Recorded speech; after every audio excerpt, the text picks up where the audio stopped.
नमस्कार दोस्तों, मैं नीलेश कुमार जैन, उच्च माध्यमिक शिक्षक, उत्कृष्ट विद्यालय दमोह। अपने समर्थ चैनल के माध्यम से मैं कक्षा 12वीं के व्यावसायिक अध्ययन के ब्लूप्रिंट पर चर्चा कर रहा हूं। जैसा कि दोस्तों पहले अपन ने देखा है कि जो ब्लूप्रिंट आता था, उस ब्लूप्रिंट में एक एक चीज को पूर्ण एक्सप्लेन किया जाता था कि किस अध्याय में से क्या आना है, कितने नंबर का आना है, क्या विकल्प आना है, क्या कैसा।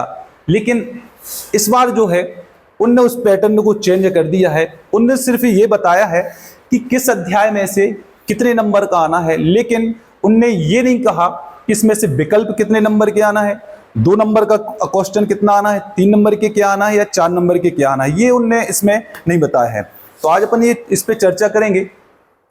तो ये आपका 80 नंबर का पेपर है, ठीक है, 3 घंटे का समय उसमें रहता है।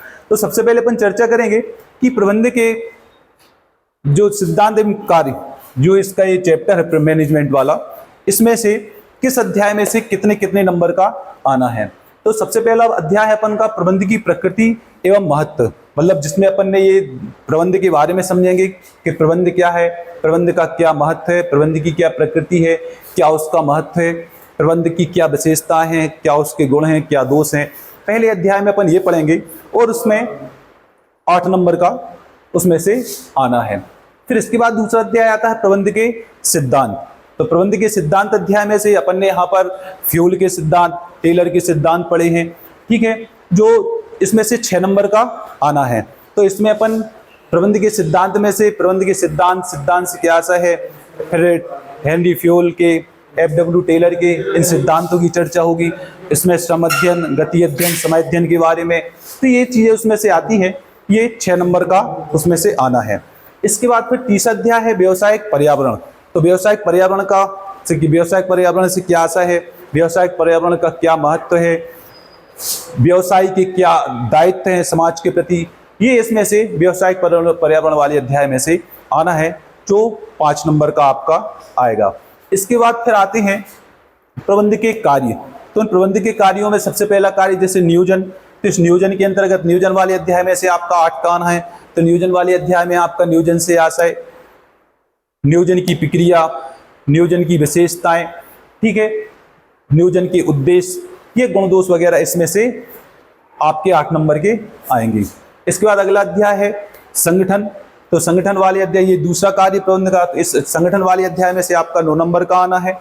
इसमें से भी आपका संगठन, वही संगठन से संगठन का अर्थ, संगठन का उद्देश्य, संगठन का महत्व, संगठन के गुण और दोष, ये महत्वपूर्ण थ्योरी इसमें से आती है। तो ये 9 नंबर का इसमें से आना है। इसके बाद फिर नियुक्तिकरण।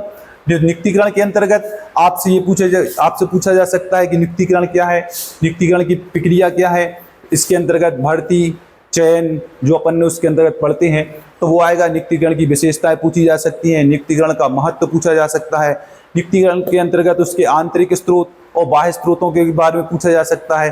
तो ये इसमें नियुक्तिकरण वाले अध्याय में से आपका 8 नंबर का आना है।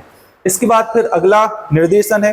निर्देशन अध्याय में से आपका 6 नंबर का आना है। तो निर्देशन अध्याय में से ये कि निर्देशन का अर्थ क्या है, निर्देशन की विशेषताएं क्या है, उसका महत्व, गुण दोष, इसके बारे में 6 नंबर का आपसे पूछा जाएगा।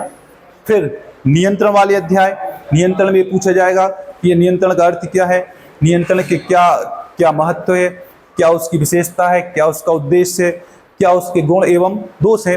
और जब आप ये थ्योरी पढ़ेंगे तो इसी में साथ साथ में आपको विकल्प भी आपके इसमें क्लियर हो जाएंगे, जो आपने उसकी थ्योरी पढ़ी है कि इसमें विकल्प में खाली स्थान में क्या आना है, ये सत्य के असत्य है, एक शब्द में, वो आप इस थ्योरी को पढ़ने से, इसकी थ्योरी विशेषताएं, महत्व, विशेषताएं, गुण दोष वगैरह पढ़ने से आपको वो भी क्लियर हो जाएंगी। इसके बाद फिर भाग 2, जिसमें व्यवसायिक वित्त एवं विपणन। इसके अंतर्गत सबसे पहला आपका आएगा व्यवसायिक वित्त, कि व्यवसाय का वित्त क्या है, वित्त के स्रोत क्या है, इसकी विशेषता क्या है, वित्त के व्यवसायिक वित्त का क्या गुण है, क्या उसके दोष हैं, इसके बारे में आएगा। और इसमें से आपको 8 नंबर का आना है। इसके बाद फिर अब बात आती है विपणन की, ठीक है। तो इस अध्याय में से आपसे 10 नंबर का पूछा जाएगा, ठीक है।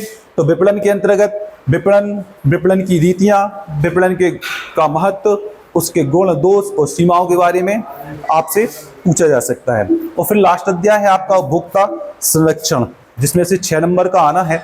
तो उपभोक्ता संरक्षण के अंतर्गत सबसे पहले आपसे पूछा जाएगा उपभोक्ता क्या है, उपभोक्ता संरक्षण के अंदर उसके उपभोक्ता की संरक्षण की क्या विशेषताएं हैं, उसके अंतर्गत उपभोक्ताओं की क्या धाराएं वगैरह हैं, ठीक है। गुण महत्व के बारे में इसमें आपसे चर्चा की जाएगी और इसमें से आपका 6 नंबर का, ऐसे टोटल आपसे 80 नंबर का आप पूरा पेपर आएगा।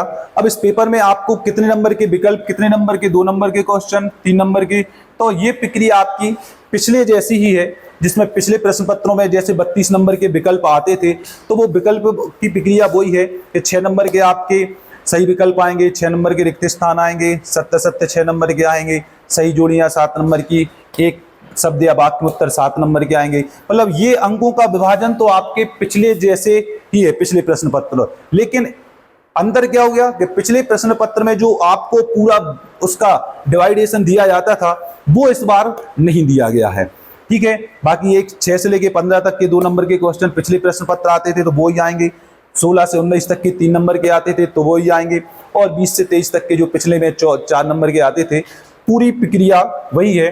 बस अंतर इतना है कि इस बार अंकों का विभाजन स्पष्ट नहीं किया गया है, तो वह थोड़ा सा आपके लिए हो सकता है कि थोड़ा सा आपको समस्या पैदा करे। लेकिन अपन जब उसकी थ्योरी को बाकायदा अच्छे से पढ़ेंगे तो वो आपको उन चीज़ों को स्पष्ट करेंगे, ठीक है दोस्तों। तो फिर अपन अब इसके बाद अगले वीडियो में अपन मिलेंगे। अभी अपन ने ब्लूप्रिंट पे चर्चा की है, अब अपन इसके अंदर प्रत्येक अध्याय पर एक एक वीडियो बनाकर उसमें अपन चर्चा करेंगे। धन्यवाद।